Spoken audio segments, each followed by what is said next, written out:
What happens when the darkest fantasies, confined to the corners of the mind and the depths of the internet, cross into the grim reality? Today's story is not for the faint of heart. In this episode, we explore the chilling and utterly bizarre case of Sharon Lopatka and Robert Glass, a tale of deadly desires played out through the anonymity of the internet.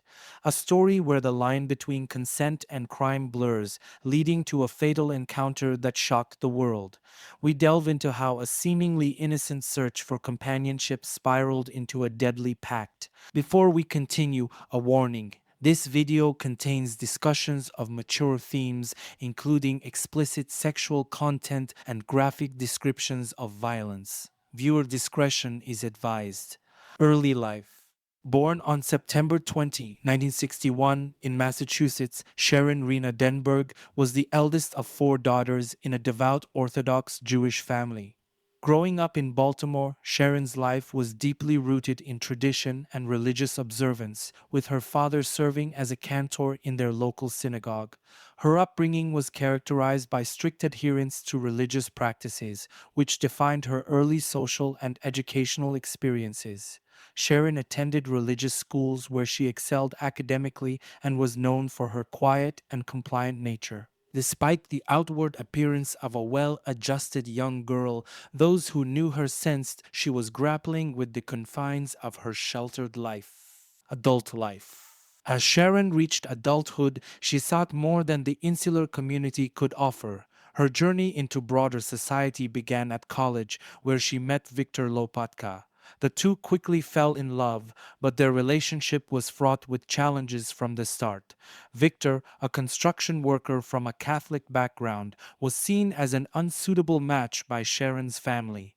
Their marriage in 1991 marked the start of Sharon's estrangement from her family, who could not accept her decision to marry outside their faith. This rejection by her family led to Sharon's increasing isolation, both emotionally and socially, as she struggled to forge a new life with Victor in Maryland.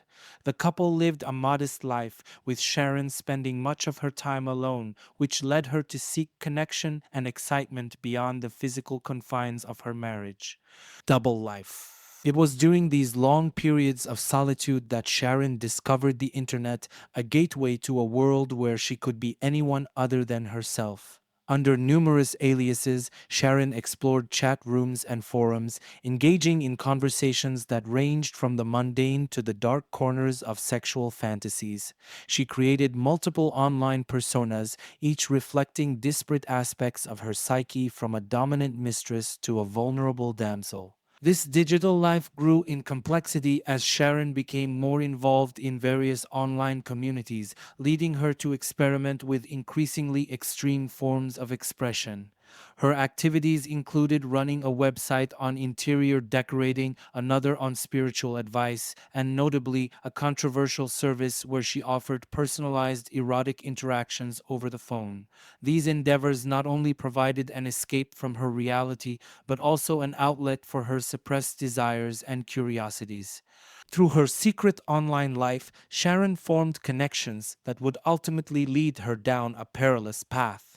The duality of her existence, a devout wife by day and a provocative internet personality by night, set the stage for the tragic events that would unfold.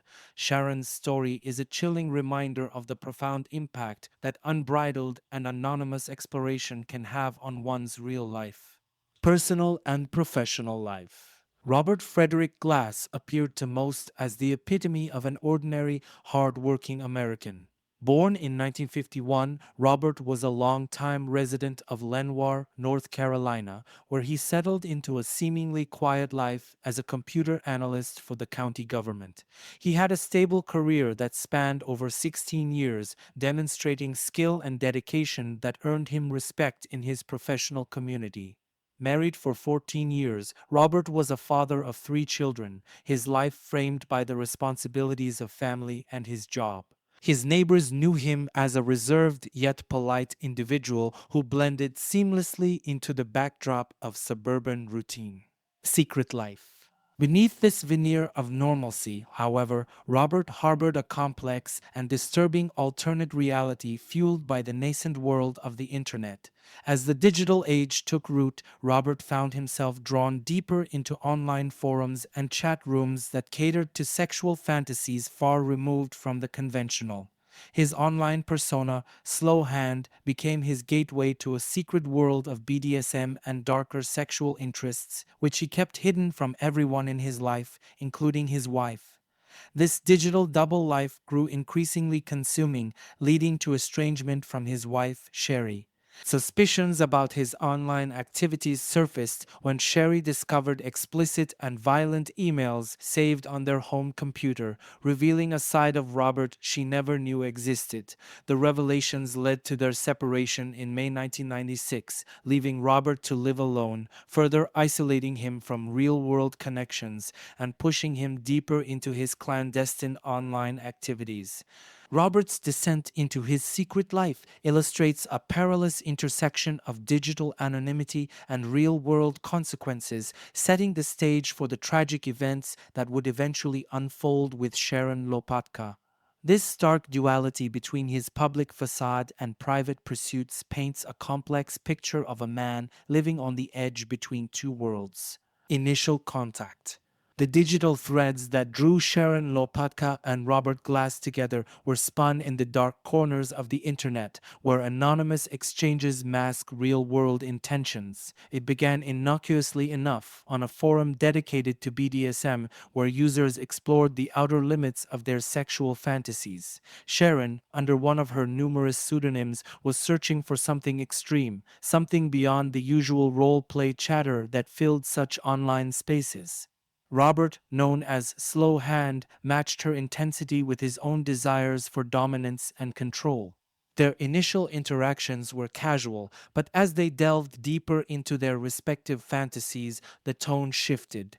Their messages, filled with increasingly explicit content, formed a bond fueled by a shared interest in the darkest sides of human desire. The plan. As their communication grew more frequent and intimate, Sharon revealed a chilling fantasy. She wanted to experience ultimate submission to the point of death. This was not just role playing, it was a sincere desire to push her limits fatally. Robert, equally enticed by the notion of complete control, agreed to fulfill this extreme wish. They meticulously planned their encounter, discussing details that were as logistical as they were macabre. Maps, travel arrangements, and safety words were discussed alongside methods and means of restraint and the final act of strangulation. It was a disturbing pact made all the more surreal by its dispassionate and methodical preparation. They decided Sharon would travel to North Carolina, where Robert could enact the scenario they had devised. Travel to meet. On October 13, 1996, Sharon packed a small bag and left a cryptic note for her husband, Victor. The note implied a journey from which she might not return, a piece of foreboding left behind in the quiet of their Maryland home. She told Victor she was visiting a friend in Georgia, a fabricated tale to cover her tracks. In reality, she boarded a train bound for Charlotte, North Carolina. As the landscape blurred past, Sharon texted updates to Robert, each one bringing her closer to their lethal rendezvous. Her final text, sent just before she disembarked, was ominously succinct. "I've arrived. See you soon." What followed was a drive into the depths of a plan so meticulously crafted in the anonymity of online chats. Upon meeting, the virtual facade that had enabled their darkest desires began to dissolve, replaced by the stark reality of their intentions. Yet there was no turning back. The plans were in motion, and both were committed to seeing them through, regardless of the irreversible outcome they had agreed upon. Encounter details. Sharon's arrival in North Carolina marked the beginning of a harrowing 72 hours that would end in tragedy. Upon meeting Robert, she was taken to his remote trailer in Lenoir, a setting that was as unassuming as it was foreboding. Inside, the confines of the small space quickly became the stage for a grim enactment of their discussed fantasies. Details of what transpired over those 3 days are sparse and disturbing, pieced together from later forensic analysis and Robert's fragmented confessions. It is known that their activities escalated, adhering closely to the script they had set online, blending consent with coercion in a dangerous dance. Sharon was subjected to various forms of bondage and asphyxiation as they pushed the boundaries of consent and safety to their fatal conclusion: discovery. Back in Maryland, Victor was growing increasingly concerned with each passing day without word from Sharon. His worry turned to alarm when he found the cryptic note she had left, which read more like a farewell than a see you later. Desperate for answers, he turned to Sharon's computer, where he discovered a trove of emails between Sharon and Robert that laid bare the shocking nature of her journey. Realizing the gravity of the situation, Victor contacted the police, thrusting the authorities into a race against time. Law enforcement quickly traced Sharon's movements to North Carolina and Robert's residence. Upon their arrival, they found a scene that was chillingly consistent with the digital breadcrumbs left behind on Sharon's computer. Outcome: the search for Sharon ended in a wooded area near Robert's trailer. It was here, in a shallow grave, that investigators uncovered her body, still bound and clearly having suffered the ultimate fate she had seemingly requested. The discovery sent shockwaves through the community and law enforcement, prompting an immediate arrest of Robert Glass. He was charged with first-degree murder, despite his claims that the acts leading to Sharon's death were consensual. The case quickly became a media sensation, highlighting the dark underbelly of internet chat rooms and the real-world dangers of digital fantasies. Robert's trial would later reveal the depth of his involvement and the premeditated nature of his actions, challenging the boundaries of consent, desire, and criminal responsibility. Legal proceedings. The legal aftermath of Sharon Lopatka's death quickly unfolded into a complex and closely watched trial. Robert Glass faced charges of first-degree murder, despite his insistence that Sharon's death was the result of a consensual act gone wrong. The prosecution argued that regardless of consent, the act itself was premeditated and ultimately led to Sharon's death, thus constituting murder. Robert's defense was complicated by the explicit and detailed email exchanges that planned out the fatal encounter, which severely undermined his claims of accidental death. After a tense and emotionally charged trial, Robert entered a plea of guilty to a lesser charge of voluntary manslaughter, avoiding the potential for a life sentence but still acknowledging his role in Sharon's death. He was sentenced to a term that reflected the unusual circumstances of the case, but left many feeling uneasy about the implications of consent and accountability. Media reaction. The case of Sharon Lopatka and Robert Glass sparked a media frenzy that brought several issues into the public eye. Prominently, it raised serious concerns about the safety of internet interactions and the hidden dangers of online communities, particularly those involving BDSM activities. Newspapers, television news, and online forums debated the boundaries of legal and moral responsibility in scenarios where consensual acts lead to harm or death. The case became a touchstone for discussions on how society and the legal system should handle cases of consensual harm, influencing future debates and policies regarding internet safety and the portrayal of BDSM culture. Moral questions. The Sharon Lopatka case also posed deep ethical questions about the nature of consensual murder.